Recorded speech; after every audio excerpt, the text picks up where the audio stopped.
Bonjour, soyez les bienvenus dans l'atelier Parkside. Moi c'est Dante et notre projet d'aujourd'hui, c'est la fabrication d'une plate-bande surélevée avec un espace de rangement. Vous avez téléchargé la notice de montage et vous savez maintenant exactement ce qu'il vous faut comme outils, comme vis, et vous avez déjà toute la liste du matériel. On s'attaque maintenant à notre projet, c'est de difficulté moyenne, il y a beaucoup de choses où il faut bien s'appliquer, mais je vais vous donner des conseils utiles pour que vous puissiez vous en sortir facilement. La prochaine étape, c'est la découpe. Vous avez toutes les longueurs sur votre liste, mais attention, il y a aussi quelques coupes qu'on fait en onglet. Et n'oubliez pas vos équipements de protection individuels. Je vous donne une petite astuce, construisez une butée, comme ça vous n'aurez pas à remesurer à chaque fois.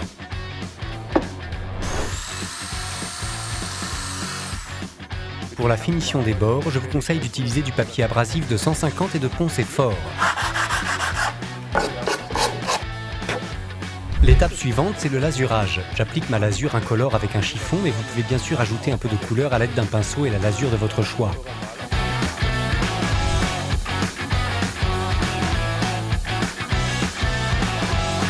Les préparatifs sont terminés, nous pouvons maintenant passer à la partie amusante, à savoir la construction.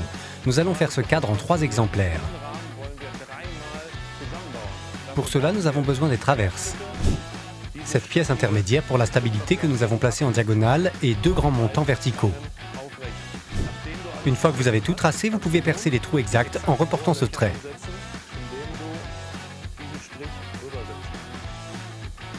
Après avoir tout marqué, nous allons pré-percer avec un foret de 4 parce que nous allons prendre une vis de 5 et nous perçons légèrement vers l'intérieur pour ne pas risquer qu'elle casse plus tard dans la traverse.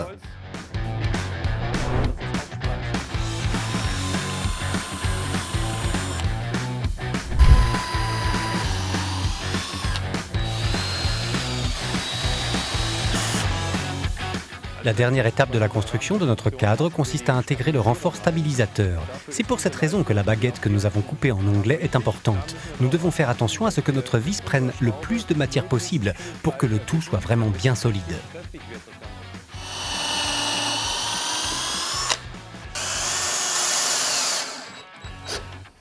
Bien, et pour que tout ce travail de précision soit récompensé, nous allons maintenant recouvrir notre cadre. Pour que cela soit le plus joli possible, nous allons répartir le tout. Pour que l'ensemble soit le plus régulier possible, j'ai choisi des entretoises et je les place en ligne pour que cela donne un superbe rendu à la fin.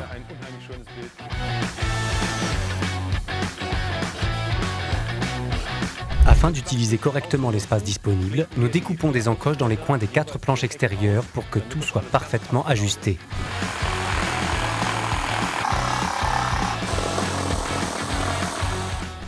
Maintenant que nous avons fini les découpes, nous passons au montage. Pour que l'ensemble fonctionne, il faut d'abord placer les fonds, sinon nous n'arriverons pas à les visser ensuite.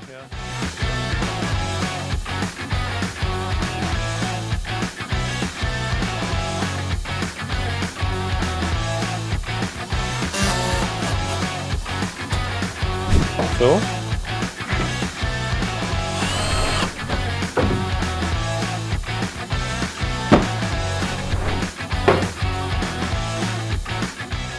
C'est maintenant à vous de jouer. Vous pouvez le faire.